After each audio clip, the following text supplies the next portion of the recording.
Hey everyone, I'm wishing you a magical, miraculous, manifesting, whatever day it is you're watching this. If you're watching it live, it's Monday. If you're watching it on my YouTube channel, it could be any time. And no matter what time it is, or where you are, or how you're rolling, I'm honored to be spending a little bit of time with you here today. I want to talk to you about the quality of courage. You may have heard this, that they're saying, if you do what you've always done, you're going to get what you've always got. And sometimes if we want something different, it takes the quality of courage. But first of all, I just want to mention something. Last week, my sister, my courageous sister showing up. Hey, Kathy, I have my sister here. She's being so courageous. Hey, sweet thing. We're so happy to see you here. So, hi, there's Cindy. See Cindy? Hi, Cindy. Your shoes are done. I have your shoes. I blinged out your shoes for you. They're complete. My sister pointed something out to me last week that I need to mention something about. When I was with my horse, Samson, I got a little distracted, as I sometimes tend to do. And I gave you the analogy that Ray Comfort shared about wild horses and humans being similar. Like a wild horse doesn't have value to man, like man doesn't have value to God if we're not broken. But value was not the right word. It was use. A horse is not of great use to man, just like man is not of great use to God if we've not been broken. We have value no matter what. We're all priceless, precious, perfect, and incredibly valuable from the perspective of the divine, but we cannot be gifted with the blessings God has for us, or we cannot be used by God. We cannot be a vessel for spirit to work through in the world unless we have been broken or gentled or in direct relationship with that something greater. With that being said, now I want to talk to you about courage. And Anise Nin has a beautiful, beautiful quote that I want to share with you. And the day came when the risk to remain tight in a bud was more painful than the risk it took to blossom. So if we want to live up to our greatest potential, if we want to manifest an incredible love-based magical life, there's mom. Hi, mom. Hi, Mom. It's generally going to take the quality of courage. For me, for sure, creating my artwork, riding horses, it was all really, really, really scary in the beginning. And I just had to keep showing up and keep showing up and keep showing up. And then it starts to get easier. Fear has less hold on us the more we continue to take small action steps on our behalf. And so for like my sister, I really wanted her to paint mandalas with me. She was like, no way, Jose. And so I said, well, I'll start your painting for you. What is the color that drops into your awareness when you think of courage, or what your intention was? And I think it was courage. And you picked a beautiful bronze color. So I said, I'm going to paint your canvas for you. And I did. And as I was doing it, she goes, wait a minute, I can do that. Give me that brush. Very, very funny. And so just one step at a time. And I was proud of her because she showed up and took each next step. And then it was like that with the horses as well, right? Mm-hmm. And it seems like it's gotten to the place where you're not afraid of mandalas anymore. No. And you're getting more and more comfortable with your creativity. Yeah. And you're enjoying the horses more. And you said that's because you're expanding in your confidence. Is that right? Absolutely. Absolutely. So to be able to take action steps, even if they're small little action steps, little steps in the right direction will make sure, or ensure that you're going to be living a magical filled life.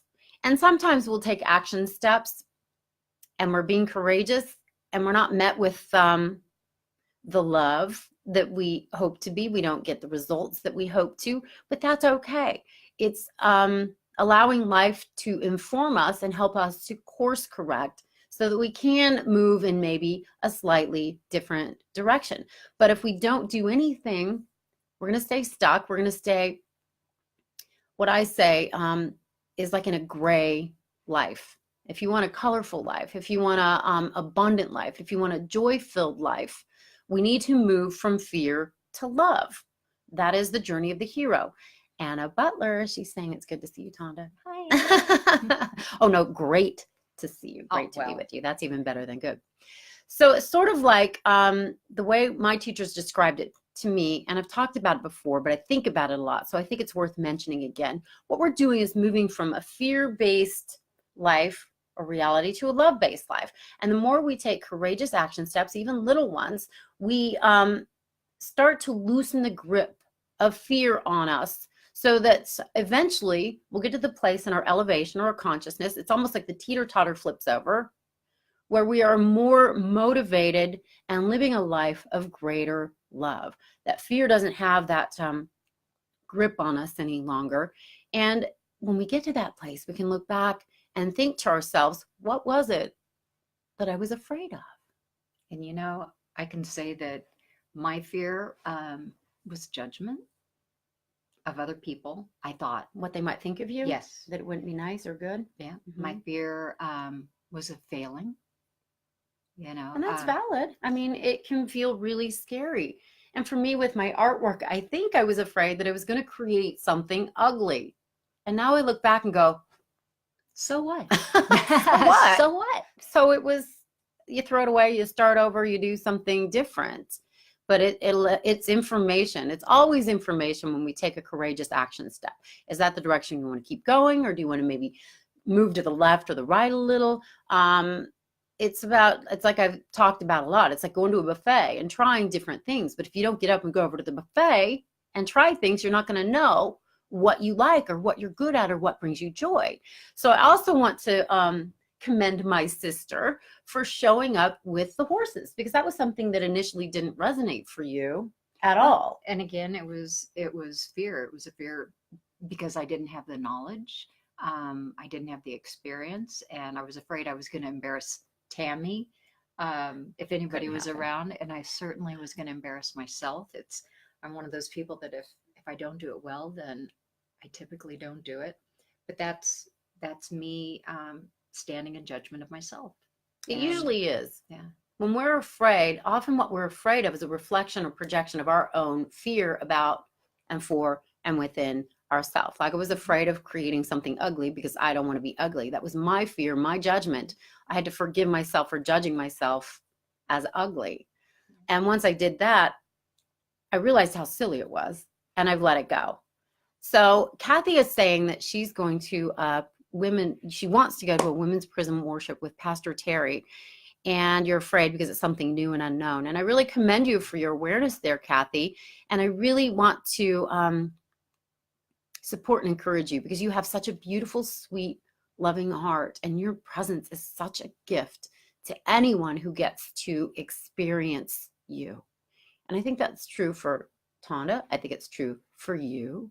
If we can show up in our loving with a desire to be of service, it really is one of the most beautiful gifts we can offer the world.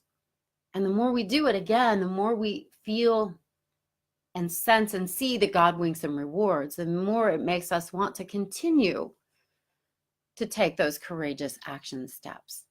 And they can be, you're welcome, sweet thing. Gosh, I love you.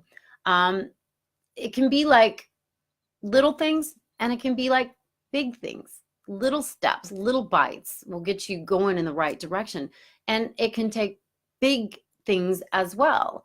And for me, the horses, that was scary too. And I had this energy, and it was like fear, but I decided to change my mind about it.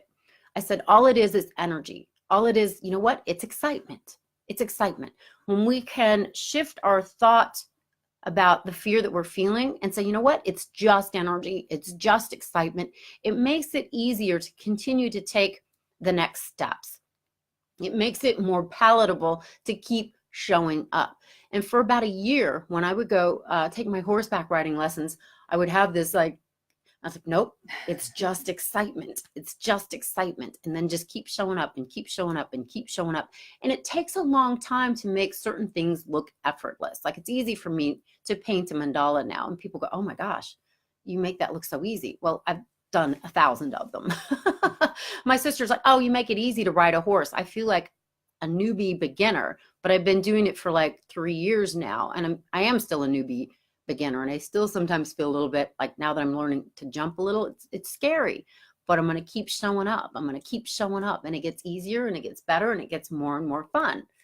And I think you said that, you know, with the horses this time, Tonda said, it's getting more fun because I'm feeling more confident, which is the antithesis or the healing process of courage. You keep showing up, and it does build your confidence. Absolutely. And once we are really relaxed in our confidence and not worrying about the judgment of others or judging ourselves, I really feel like the sky is the limits. You know, you mentioned before, it's none of my business what you think of me. And I have to remember to apply that all the time. You know, everybody is allowed to have their opinion, um, and they're allowed to stand in judgment of you. They're allowed to. I can't change that. I can't control that. Right. So if somebody's laughing at me because I'm, slapping around on the horse, then they're allowed to. And if I can be an opportunity for them to have a little bit of laughter and joy, then great. Well, and I think the more we don't judge ourselves, the more we love ourselves, the more we're in our just peaceful, relaxed confidence, even if we don't know what the heck we're doing, the more able we are to laugh at ourselves, the less we care what other people think. And we know if they think something not good or positive, it's a rejection of their reality. We no longer take it personally, which is one of Don Miguel Ruiz's 4 agreements. Do not take things personally. And that's hard to do until we've forgiven ourselves, until we've removed any judgment of ourselves that's usually lurking in the dark corners of our psyche. So Mom is watching, and she says, "You girls are my gift to the world, but I'm finding it easy to forgive myself for the sin of pride because I'm so proud of you." We accept that. I love you, Mother. And I am so proud of you, Mom, with your artwork and your courageous action steps that you've been taking. And I'm really, really, really, really, really proud of my sister and your guys' relationships and how it's evolved into such a beautiful example of unconditional love and boundaries and health and kindness and sweetness and thoughtfulness. It's been really an exquisite adventure to witness. And from my sister, you're the most courageous and one of the strongest people I've ever known in my entire life. And her story is amazing. And maybe someday she'll share it with you, or maybe she won't. But just know that this woman is a powerhouse and clearly one of the strongest, most beautiful beings I know. And I'm so incredibly blessed to have my best friend and my sister to be all packaged up right here next to me. Thank And you, it Mother. is kind of funny because years ago, I was always looking to make her do things with me that I enjoyed because I thought she would enjoy it and we would have fun together, right? It never really worked that well. But I got into cowboy hats and horses, and my sister came up a few months ago and I said, I'm doing these things and you can participate or not. And she did. And she really, really, really enjoyed it. And that was such a surprise because I'd surrendered my attachment to that. And now we're having a lot of fun. I don't know how anybody could have more fun than us. I don't know, but I'm willing to continue to expand in the joy with you and in all ways. So I really do believe the healthier we get within ourselves, the more loving we are with ourselves in our lives, the more we tend to attract other people of like mind or like vibration, or the people we know actually shift and come along with us. So I didn't really expect you to. I'd given up my attachment to that.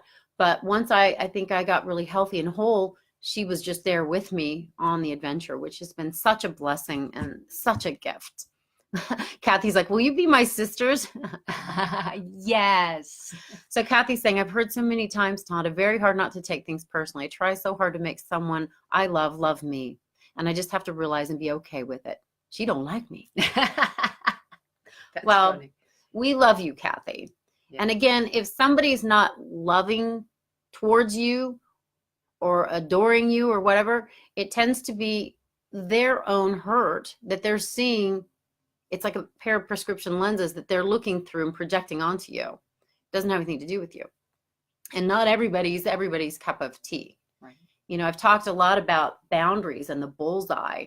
And in the very center of the bullseye is me and God and my inner child. My inner child's on my lap, I'm on God's lap. One ring out is my husband and probably my sister, Tonda.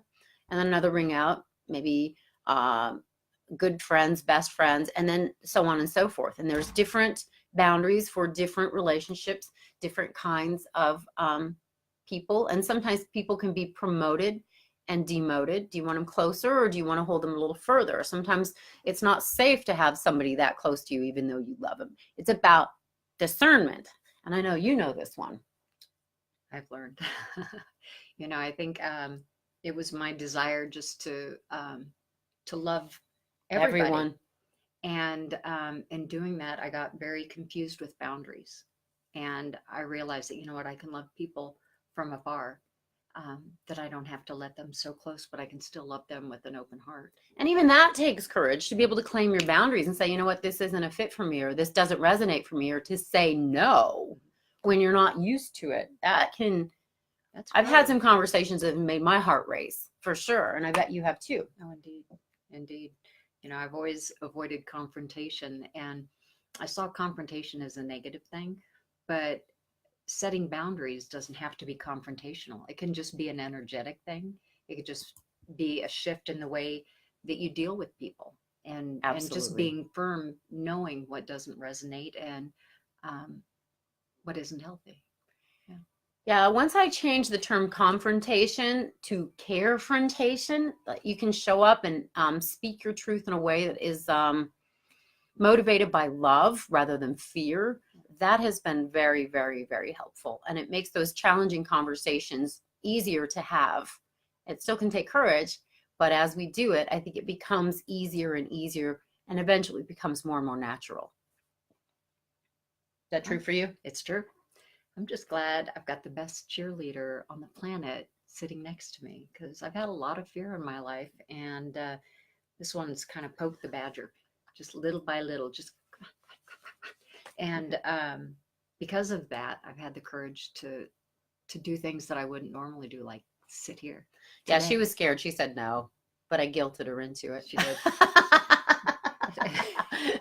Mom, don't be mad, because Mom's like, she didn't like that. Don't make her do that. I don't make her. I encourage her, and I'm her cheerleader. And I think it's been funny, because in my life I always wanted to be seen, probably too much so.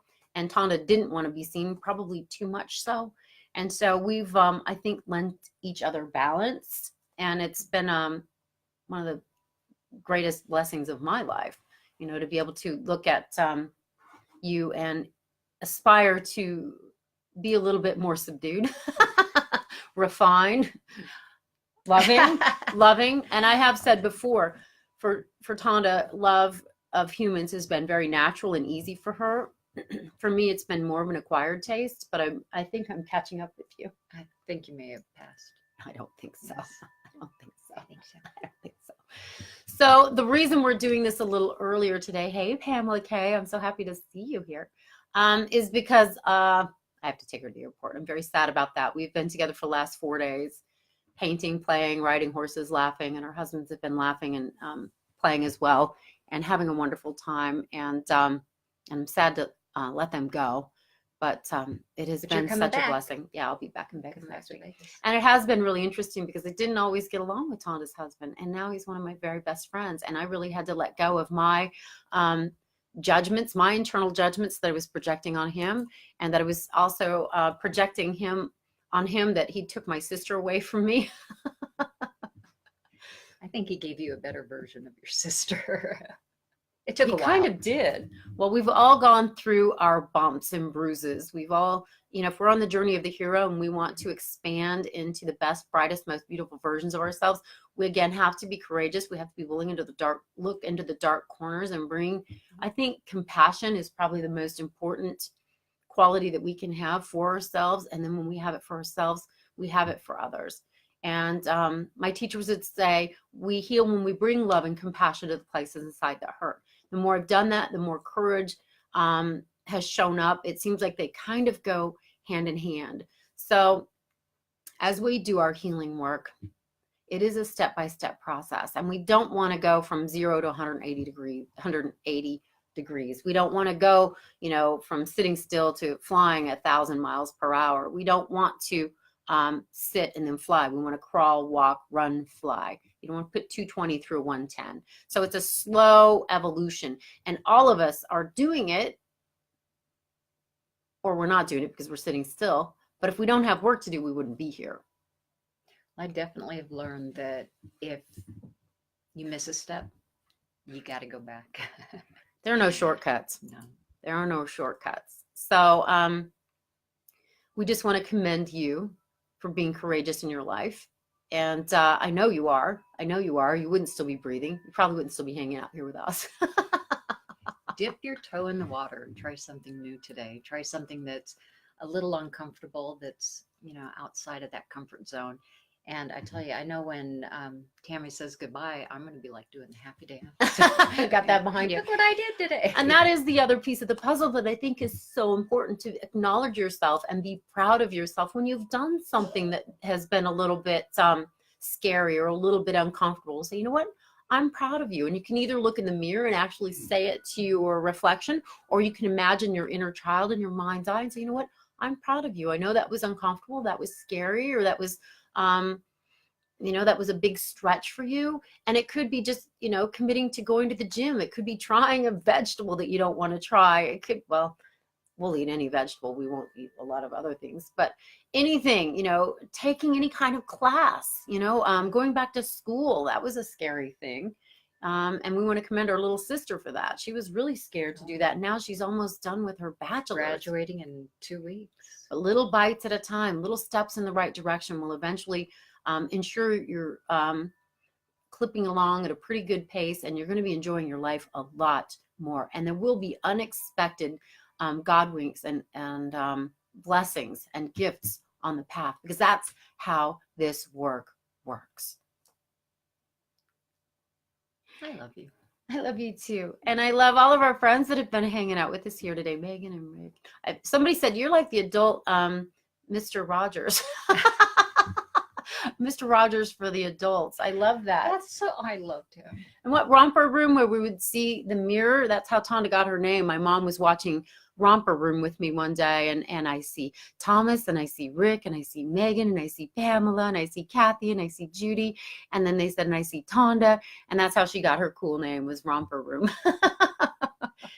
A lot of people don't know about Romper Room. I don't know if that was a Midwest thing or if it was just our generation. I don't know, but it was really awesome. So anyway, you can look it up. If not, just know that we acknowledge you, and we see you, and we love you. And I know angels do as well. God sees you, loves you, acknowledge you. Take good, loving, gentle care of yourself. Expand with courage, grace, and ease. Be proud of yourself. Have compassion for yourself. And know that you're in our hearts, thoughts, meditation, and prayers. And just quickly, Father, Mother, God, Lord of all creation, please send blessings and acknowledgements and God winks and gifts and grace to the beautiful one that is hearing my voice right here and right now. Thank you for their presence in our lives. Thank you for the gift that they are to the planet. Surround them with love, with angel wings, with guidance. Hold them gently, gracefully, lovingly, and support them in manifesting more of their heart's desire. Support them in attracting and experiencing more and more of what it is they want in their life as they surrender and dissolve the fear and open that space for more love, for more courage, more joy, more abundance, more prosperity, more celebration. Thank you for our relationship with you. Thank you for our relationship with each other. Thank you for our relationship with each and every one of our friends that have hung out with us here a little bit today. We are so blessed, and we can never thank you enough, but we will continue to try. If there was one prayer and it was thank you, it would be enough. So God bless you. Thank you. Take good, gentle care of yourself. We love you. We love you. Bye for now.